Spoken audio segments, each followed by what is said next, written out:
ഒന്ന് യോസേഫ്. യോസേഫിന്റെ അപ്പനാണ് ഇന്ന് യാക്കോബ്. യോസേഫിന്റെ സഹോദരന്മാർ എത്ര വലിയ കാശ് വിറ്റ് ഇവരിത് വലിയ കാശ് യോസേഫിന്റെ സഹോദരന്മാർ അങ്ങനെ വിറ്റത് മിരിയനെ കെട്ടിടക്കാർക്ക്. 45:8 ദൈവം മാത്രമേ എന്നെ ഇവിടെ അയച്ചത്. ദൈവം മാത്രമേ എന്നെ ഇവിടെ അയച്ചത്.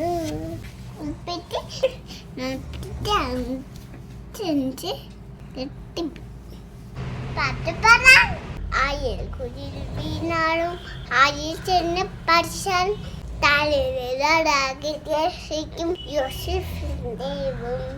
ഇന്ന് പത്തന ദൈവമേ നല്ല വഴിയിൽ മാറ്റി ജീവിക്കാൻ നമ്മളെ സഹായിക്കണം.